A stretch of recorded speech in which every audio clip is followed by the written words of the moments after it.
안녕하세요. 시대인재 국어 윤지환이라고 합니다. 굉장히 부담스럽게 생겨서 빠르게 넘기도록 하겠습니다. 저희 설명회가 시작된 지 1시간 40분이라고 들었는데 제가 단과 수업을 해도 1시간 40분 하면 10분을 쉬고 가거든요. 근데 저희가 쉴 시간은 없어서 바로 진행을 할 텐데 최대한 빠르게 이제 컴팩트하게 전달만 드리고 마무리 짓도록 하겠습니다.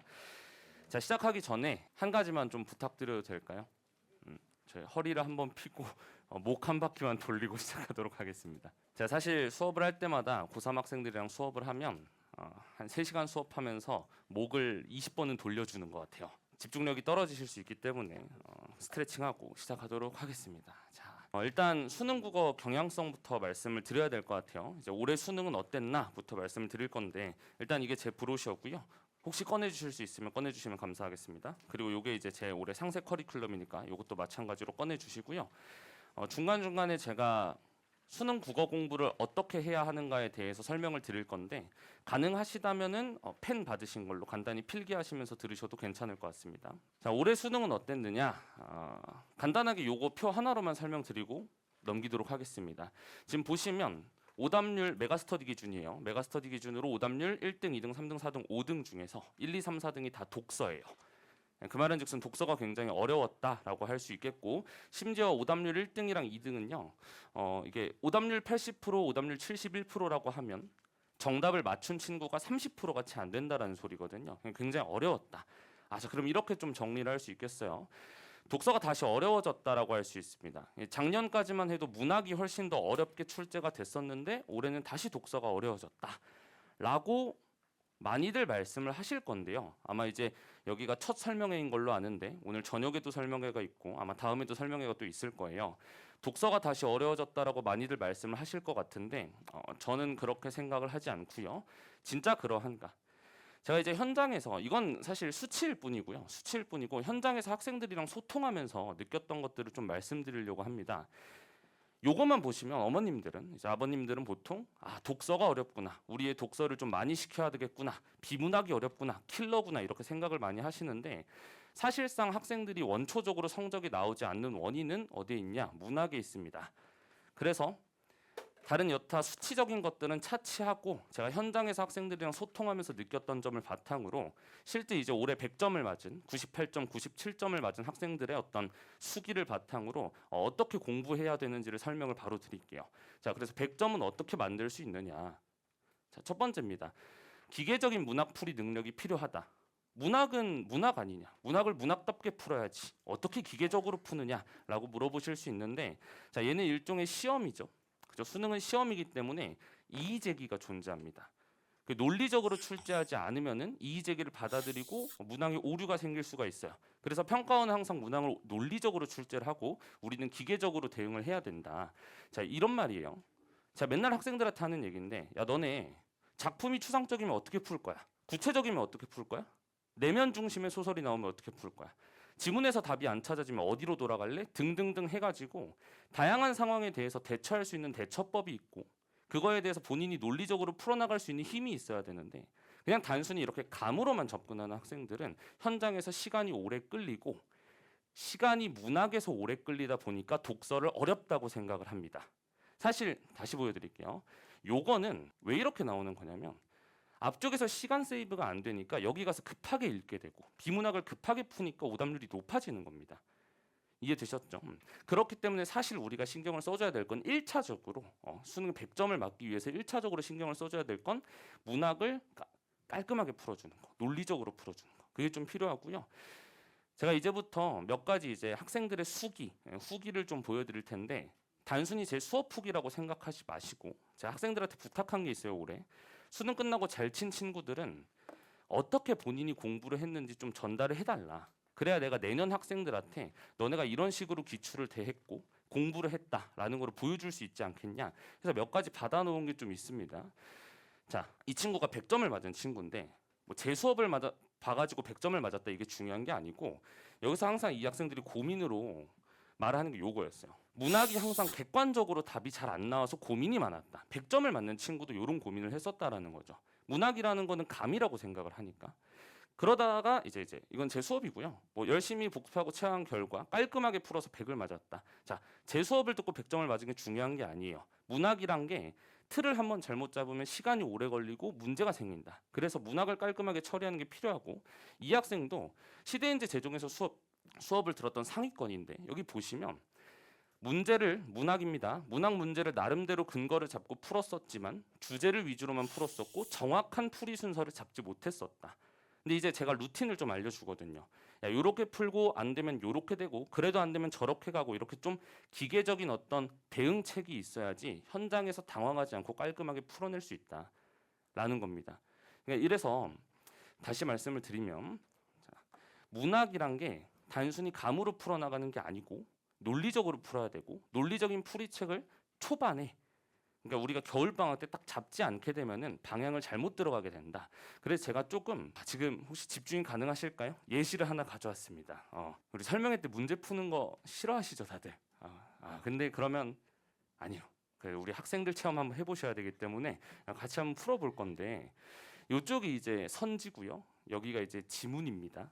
그래서 이 선지에 대해서 이게 동그라미인지 X인지, 적절한지 적절하지 않은지 한 번만 읽어보시면 좋으실 것 같아요. 30초 정도 드리겠습니다.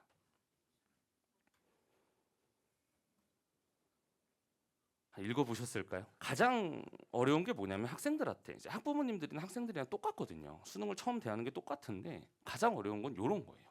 나는 염량이 뭔지 모르는데 염량이 가는 듯 고쳐오는 거를 통해서 뭐 시간이 지연된대. 염량이 뭔지 모르는데 이렇게 되는 거예요. 물음표. 염량이 뭐지? 그럼 제가 이제 항상 물어봐요. 너네 해석이 안 되면 어떻게 풀래? 라고 물어봅니다.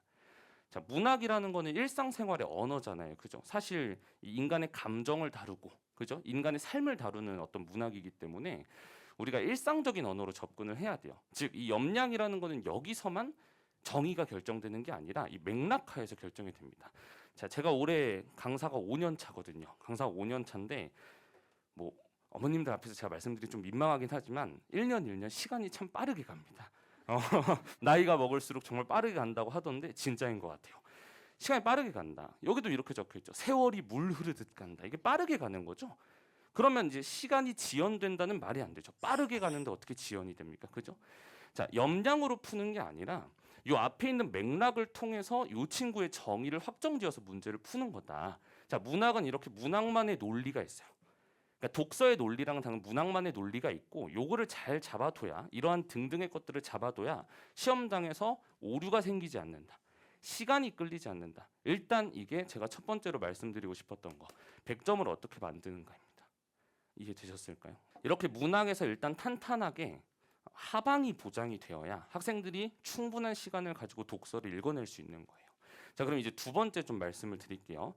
독서는 어떻게 하면 실력을 늘릴 수 있는가? 문학이랑은 다릅니다. 문학은 선지를 풀어나가는 태도만 잘 잡아줘도 학생들이 알아서 성장을 팍팍팍 해요. 근데 독서는 1년에 걸쳐서 차분차분히 계속 1년 내내 해야 됩니다. 꾸준히. 그럼 이걸 어떻게 하면 단계적으로 잘 쌓아 올릴 수 있냐? 자, 요거를 좀 잘 적어주시면 좋을 것 같아요. 요거 3개 찍어두셔도 괜찮습니다. 자, 독서의 실력은 복합적인 요소에 의해서 결정이 돼요. 제가 이렇게 막 문학을 강조하기는 했어도 시대인재 재종반 최상위권에서 독서 담당을 맡고 있습니다. 독서 담당을 맡고 있고, 독서를 어떻게 하면 실력을 올릴 수 있는지 정확히 꿰뚫고 있다고 자신하고 있는데, 독서가 그냥 단순히, 자, 우리 흔히 독해력이라고 하죠. 글을 열심히 많이 읽는다고 실력이 느냐? 물론 늡니다. 한 10년 정도 하면 어렸을 때부터 책을 열심히 읽고 막 1000권, 10,000권씩 읽고 하면 국어를 잘 보죠. 근데 이제 학생들에게 주어진 시간은 1년이니까 그 안에 어떻게 하면 체계적으로 성적을 올릴 수 있냐? 일단 겨울방학이죠. 초반에는 독해력, 기본적인 글 읽기 방법을 챙겨야 돼요. 자, 이것도 제가 마찬가지 그냥 올해 잘 본 학생의 수기로 좀 대신을 할 건데, 자, 여기 보시면 이런 거예요. 수능 국어가 애매하거나 불확실한 과목이 아니라 명확한 과목이라는 사실을 깨달아서, 이제 저를 대치해서 들은 친구인데 처음 들어보는 이름이어서 고민을 했었대요. 그럴 수 있을 것 같아요. 근데 불확실한 과목이 아니란 걸 깨닫고 수업을 듣게 됐다. 자, 이게 중요합니다. 수능 국어는 논리력이에요. 논리력. 그냥 애들이 문제를 이렇게 풀어요. 학생들이 뭐 그냥 그런 것 같아. 그냥 뭔가 이게 답인 것 같아. 이게 아니라 이러이러해서 저러저러하니까 이게 답이 돼. 이래서 저렇고 요렇게 되는 거구나라는 어떤 이해의 과정이 있어야 되는데 그냥 단순히 감으로만 많이 읽는다는 걸로만 접근을 하게 되면 문제가 생긴다. 그래서 1차적으로는 논리력을 길러야 되고 뭐 이 친구는 98점을 맞았고요. 나아가서 두 번째 얘기를 좀 드릴게요. 독해력이 해결이 되고 나면 그 다음에 이제 배경 지식이 중요합니다. 수능 공부하는데 무슨 배경 지식이 중요하냐? 사실 제가 원래는 요거 역시도 설명회를 할 때 이런 식으로 했었어요. 혹시 금리가 뭔지 아시나요? 은행에서 금리 있죠. 학생들은 몰라요. 이런 걸 하나도 모릅니다. 그러면 사실 글을 읽을 때 해결이 안 되는 거예요. 금리가 어떻게 되면 환율이 뭐 오르고 떨어지고 이런 거에 대해서 배경 지식이 아예 없다 보니까 글을 접근하기조차 힘들다. 그러면 기초적으로는 독해력을 쌓고 그 위에 배경 지식이 올라가야 시너지를 일으키는 거거든요. 자, 요것도 제가 그냥 다양한 수업보다는 그냥 수기로 좀 대신을 할 건데 이 친구가 제종 목동에서 오래 들었던 학생이에요. 여기 저도 이걸 보고 좀 놀랐습니다. 삼수생인데 고3 때는 6구 수능이 3등급, 5등급, 3등급. 재수 때는 2등급, 2등급, 2등급. 그다음에 올해는 3등급, 2등급 처음으로 수능날 1등급. 인데 98점이에요. 굉장히 잘 봤죠. 이 친구가 꼭 학생들한테 해주고 싶은 후배들에게 해주고 싶은 말들이 있어서 막판에 깨달은 점이 있어서 후기를 작성을 했다. 그 중에 하나가 요거였어요. 자, 이것도 마찬가지입니다. 제가 잘했다가 중요한 게 아니라 학생이 어떻게 공부했는지를 보셔야 돼요. 여기 보시면 제재별로 제가 이제 수업 시간에 배경 지식 수업을 해주고요. 이 배경 지식을 책으로 잘 풀어놓은 제가 쓴 책을 주는데 저 얼마나 솔직하면 그 책자 이름이 기억이 안 납니다 이러잖아요. 열심히 만들었는데. 제로라는 책자인데 어쨌든 이 친구가 이렇게 배경 지식 공부를 했고 혼자 배경 지식 공부하는 게 부담감이었지만 어쨌든 틈틈이 해가지고 성적을 올리는 데 도움이 됐다. 여기 보시면 지금 와서 생각해 보면 이 배경 지식 있죠. 이 과정을 반드시 뚫어내야 고득점의 길을 가는 것 같다라고 얘기를 하죠. 배경 지식이 안 중요한 게 아니에요. 이제 어머님들이나 아버님들은 뭐 수능 공부하는데 뭐 그거를 넘어서 뭐 경제 지식, 법 지식까지 공부를 해야 되느냐라고 말씀을 하실 수 있는데 해야 됩니다. 해야 돼요. 그게 이제 독해력이랑 합쳐져서 더 시너지를 낸다고 생각하시면 됩니다. 아시겠죠? 자, 세 번째입니다. 당연히 EBS. 뭐 EBS는 당연히 해야겠죠. 자, 그럼 이 세 가지를 합치면 저는 이런 도식이 완성된다고 생각을 해요. 첫 번째, 독해력으로 틀을 잡고 이게 이제 제 시즌 1이고요. 그다음 시즌 2에서 이제 배경 지식을 쌓아 올리고 시너지를 내고 거기에 마지막 수능 전에 EBS까지 다뤄주면은 딱 합쳐져서 뭐 이런 원이 만들어지지 않을까 싶어요. 이게 합쳐져서 100점을 향한 길이 되는 거고요. 그렇죠? 자, 여기까지가 이제 100점을 어떻게 만드냐에 대한 독서 문학 얘기였어요. 자, 정리를 좀 해드리면 일단 문학 풀이 태도가 확실히 딱 정립이 되어 있어야 학생이 수능장에서 오류를 겪지 않고 당황하지 않고 하방을 보장할 수 있다. 요 하방 위에다가 독서를 쌓아야지 안정적인 시간 내에서 독서까지 풀어낼 수 있다라고 생각하시면 되겠습니다. 이해되셨죠? 자, 여기부터 이제 제 커리큘럼인데 아까 말씀드렸던 거 반복이라서 정말 간단하게만 말씀드리고 마무리를 지을게요. 집중력이 다들 떨어지신 것 같아서 진짜 간단히 말씀을 드리겠습니다. 시즌 1은 아까 말씀드렸던 대로 뭐 독서는 독해력을 한번 보자. 요거는 다 브로슈어에 있습니다. 브로슈어에 넘겨주시면 이쪽에 제가 다 이렇게 실어놨어요. 뭐 기본적인 독해력을 늘리자라는 거고 문학은 아까 말씀드렸던 것처럼 논리적인 문제풀이를 연습을 한번 해보자. 선지를 어떻게 접근할 것인가 하고 넘기기 전에 제가 노파심에 한 번만 더 말씀을 드리고 싶은 게 있는데 독서는요. 사실 제 수업을 듣든 어떤 다른 강사분들을 듣든 본인이 알아서 열심히 하면은 100점 실력까지 도달을 합니다. 혼자 할 수 있는 과목이에요. 저는 그렇게 생각을 해요. 제가 아무리 독서가 강점이라고 해도 이렇게 해서 쭉 목적지에 도달을 하든 아니면 옆으로 뱅글뱅글 돌아서 도달을 하든 어쨌든 얘는 공부를 하다 보면 도달을 하게 되어 있어요. 근데 문학이 그게 아닙니다. 그게 아니에요. 문학은 열심히 하다가 보면은 실력이 오르겠지, 점수가 오르겠지가 아니고요. 문학은 정도를 걷지 않으면, 그러니까 똑바로 된 길을 초반에 걷지 않으면 뱅글뱅글 돌아서 이쪽으로 가는 게 아니라 뱅글뱅글 하고 다시 돌아와요. 문학은 실력이 안 늡니다.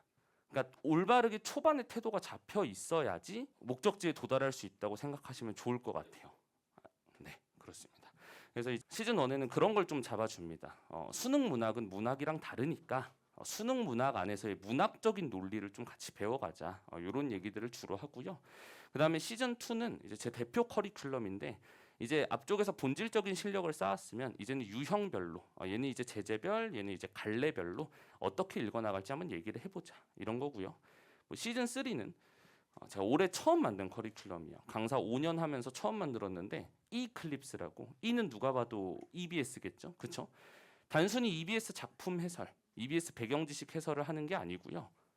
EBS에 있는 소재들이랑 EBS에 있는 작품들을 저희가 직접 연구소에서 변형을 하고 사관학교, 리트, 교육청 등등에서 소스를 따와가지고 본질적인 독해력과 아까 말했던 시즌 1에서 했던 문학 선지풀이 능력 그거를 같이 병행을 해서 좀 감을 유지시키는 EBS와 동시에 본질적 실력도 챙기는 그런 게 시즌 3 뭐 7월 8월에 하는데 너무 먼 미래죠. 그죠? 7, 8월에 진행된다고 생각하시면 되고 마지막 시즌 4는 실전 모의고사. 당연히 마지막은 실전 감각이 중요하니까 서바이벌 모의고사랑 저희 연구소에서 자체 제작한 모의고사를 통해서 마무리가 된다고 생각하시면 됩니다. 자, 요거는 사실 제가 설명했다 할까 말까 고민을 많이 했는데 제가 뭐 적중 이런 얘기하면 약간 사기꾼처럼 보일까봐 할까 말까 했는데 저희 팀원들이 모의고사를 같이 만든 팀원들이 자기들이 일조를 했는데 자기들 공도 좀 소개해줘야 되지 않냐 해가지고 가져왔습니다. 이거는 제가 아까 드렸던 요 A4 용지 있죠. A4 용지 뒤쪽에 보시면 이렇게 윤지한 모의고사 적중 내역이 들어가 있어요. 요거는 중요한 건 아니니까 그냥 쓱 보시면 되고요.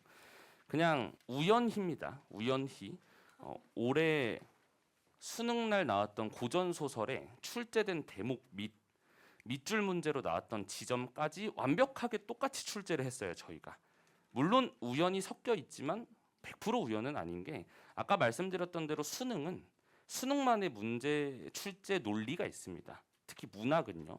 그런 지점들을 좀 고려를 하면서 만들다 보니까 이렇게 좀 겹친 게 아닌가 생각이 들어요.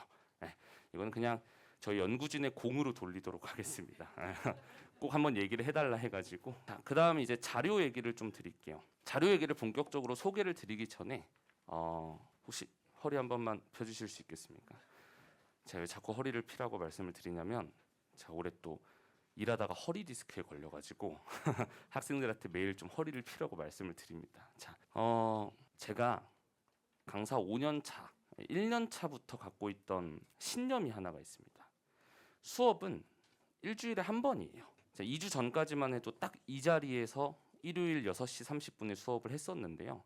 수업은 일주일에 한 번입니다. 그러니까 일주일 동안 저를 만나는 시간은 3시간 30분에 불과하고요. 제가 아무리 설명을 잘하고 아무리 소통을 열심히 해도요. 학생들은 그것만으로 실력을 올릴 수가 없어요. 아마 모든 학부모님들이 알고 계실 건데 국어는 그렇게 늘지 않습니다.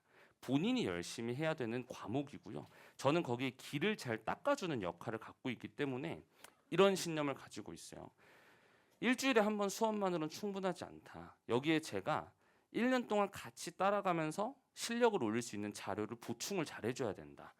그래서 뭐 이제 주간지 드리고 요건 이제 배경 지식. 아까 그 후기 썼던 친구가 이름을 까먹었던 그 책입니다. 제로라는 그 책이고 여기 EBS. 아까 제가 딱 말씀드렸던 그 순서죠.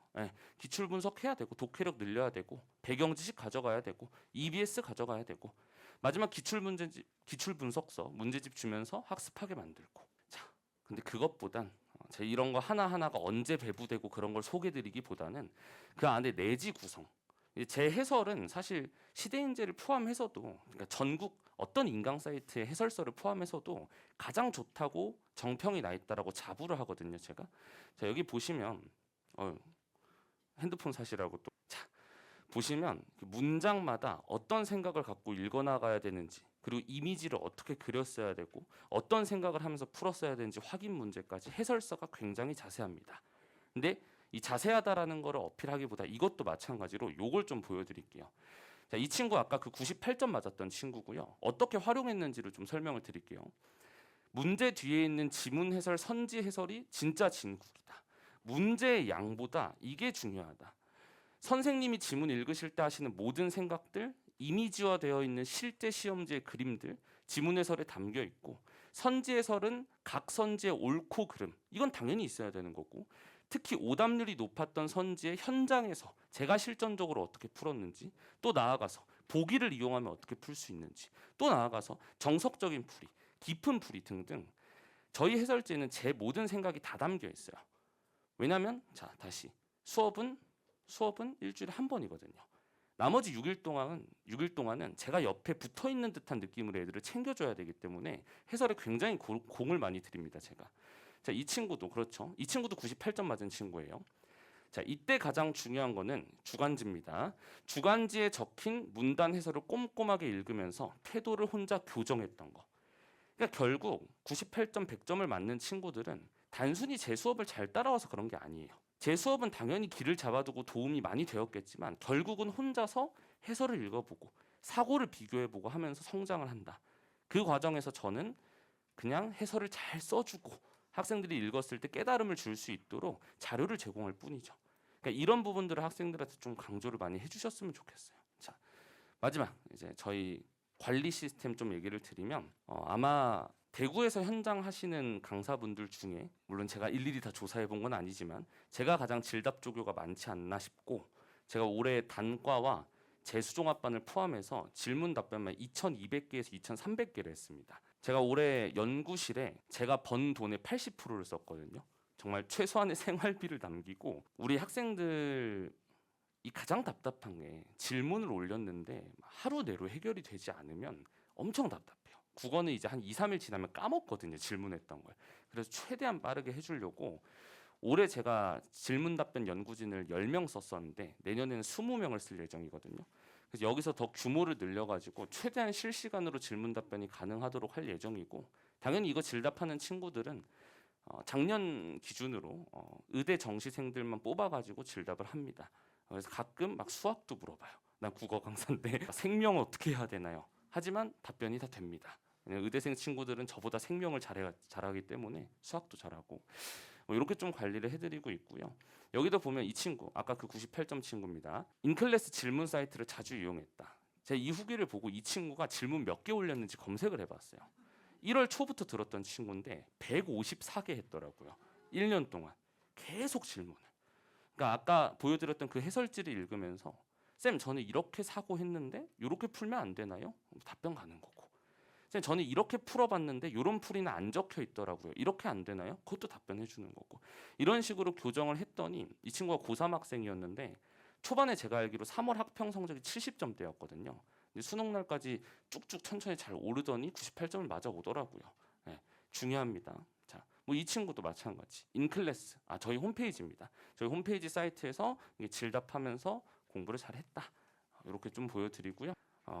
시간이 좀 지체된 감이 있어서 좀 빠르게 하긴 했는데 잘 전달이 됐을지 모르겠습니다. 요거는 저희 브로셔의 제일 뒤쪽에 보면은 제가 이렇게 밑에다가 카카오 채널을 넣어놨어요. 아마 QR 코드를 찍으면 저희 카카오톡 채널로 연결이 되실 거고, 카카오톡 채널에서 뭐 이렇게 궁금하신 거 질문해 주시면 저희 팀 측에서 바로바로 답변을 해드릴 것 같습니다. 자, 올해 학생들 이제 1년 나아가야 되는데, 그리고 뭐 여기서 제 수업을 함께 하게 될 학생들도 있을 거고, 학생들도 저랑 올해 1년 같이 들어서 100점을 맞게 하는 게 목표입니다. 그래서 수업을 듣게 될 학생분들이 있고 뭐 고려하고 계시는 학부모님들이 있으면 제 포부를 좀 잘 기억해 주셨으면 좋겠고요. 여기까지 설명회를 하고 마무리하도록 하겠습니다. 네, 감사합니다.